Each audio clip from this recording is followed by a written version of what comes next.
Hello po sa inyong lahat mga ka-crypto. Kung ikaw po ay isang crypto enthusiast o nag-iisip pa lang pumasok dito sa mundo ng cryptocurrency, siguradong narinig mo na ang tungkol kay XRP. Isa po itong sikat na digital asset na madalas na pinag-uusapan dito sa crypto community. Ngunit bakit nga ba marami pa rin ang nagdududa dito? Sa kabila po ng tagumpay nitong nakaraang mga buwan, maraming nag-aalala kung tataas pa ba ulit ang presyo ng XRP o tuluyan na itong manghihingalo.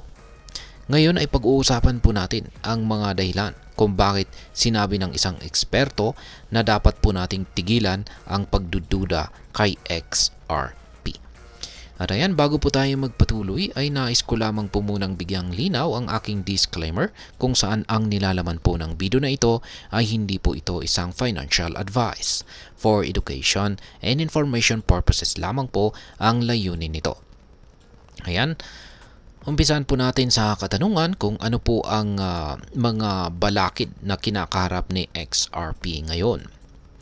Ayon sa mga ulat, matapos po na tumaas ng 284% ang presyo ni XRP nitong nakalipas na buwan ng November, nagkaroon po ng profit taking o bentahan sa market. Marami pong mga investors ang nagdesisyon na magbenta habang mataas ang presyo. At ito po yung nagdulot ng pansamantalang pagbaba nito. Ayon po sa CryptoQuant, ang exchange reserve ni XRP sa Binance ay tumaas mula po sa 2.79 billion papuntang 2.93 billion tokens nitong December. Ibig sabihin ay marami pong nagdideposito ng XRP kay Binance para ibenta ito. Dahil dito ay muling nagkaroon po ng pag-aalinlangan sa kakayahan ni XRP na magpatuloy sa bullish momentum nito. Ang sitwasyon ay lalo pang pinaigting ng mga negatibong pananaw ng ilang crypto veterans na naniniwalang dapat nang humanap ng ibang oportunidad ang mga investors. Ngayon ay bakit sinasabing may malakas na potensyal itong si kung bakit meron pa siyang mataas na potensyal itong si XRP. Yan, ayon po kay Ginoong Armando Pantoja, yan ay isa po siyang kilalang blockchain analyst. Panahon na para itigil ang pagdududa kay XRP. At ang tanong ay bakit? Yan, meron pong tatlong mga dahilan. Yan na binanggit nitong si Ginoong Armando Pantoja. Unang-una ay ang historic performance ni XRP.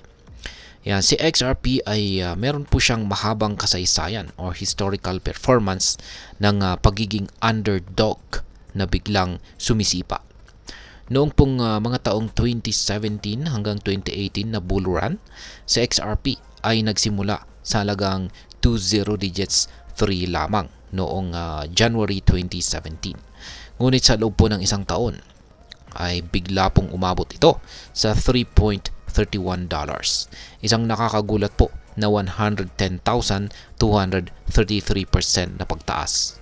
Kaya sa halagang $1,000 na puhunan, ang kita natin dito ay maaring maging $1.1 million. Ayan. Pangalawa ay ang SEC versus Ripple case resolution.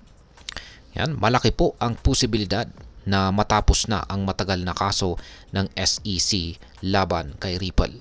Kung mangyari ito, maaring magkaroon ng positibong epekto sa presyo ni XRP, lalo na't mawawala ang mga legal na hadlang na pumipigil sa pag-angat nito. Ayan. At ang pangatlo ay ang pro-crypto administration. Inaasahan ang pagpasok po ng bagong administrasyon ni Donald Trump sa January 2025. Ayon po sa mga pangako ni Trump, magkakaroon ng mas crypto-friendly na polisiya or policies sa Amerika na maaring magdulot ng masiglang market para sa buong crypto ecosystem. At syempre, kabilang na itong si XRP. Ngayon ay ano po ang maaring mag-trigger ng next bull run kay XRP? Ayan. Bukod po sa mga nabanggit, ay binanggit din po ni Ginoong Pantoja ang ilang mga technical na indication na maaring magpahiwatig ng susunod na bull run. Sa XRP ay kasalukuyang nasa presyong $2.16. Ngunit kahit na may turbulence sa market, nananatili po itong isa sa mga top performing assets ngayong buwan ng December. Bukod pa rito, ang nakaraang performance ni XRP ay nagbibigay po ng inspirasyon na maaari nitong ulitin ang explosive growth na naranasan nito noong taong 2017. Sa kasalukuyang presyo, posibleng umabot po ito sa $27 o higit pa kung makukumpleto po nito ang susunod na bull cycle. Ngayon ay paano natin dapat tignan si XRP bilang isang Pinoy investor? Ayan. Para sa mga Pinoy, Pinoy crypto trader at investor ni XRP, itong si XRP ay isang magandang oportunidad, ngunit kailangan po ng maingat na pag-aaral. Ang potensyal nito ay mataas, lalo na kung ang mga nabanggit na catalyst ay magkatotoo, lalo na ang SEC resolution at ang crypto-friendly policies ng bagong administrasyon sa Amerika. Gayunpaman, ay mahalagang tandaan na ang volatility o pagbabago-bago ng presyo ay palaging nariyan. Sa XRP ay hindi po ito perpekto. Ngunit kung titignan natin ang mga datos at kasaysayan, maaaring ito ang isa sa mga assets na may pinakamagandang upside potential. Ngayon ay ano po ang mensahe ng mga eksperto tungkol dito kay XRP.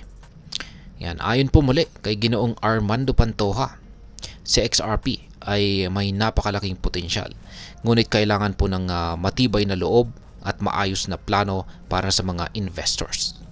Kaya ang susi ay huwag pong magpadala agad sa takot o duda. Sa halip ay mag-focus po sa long-term possibilities nito.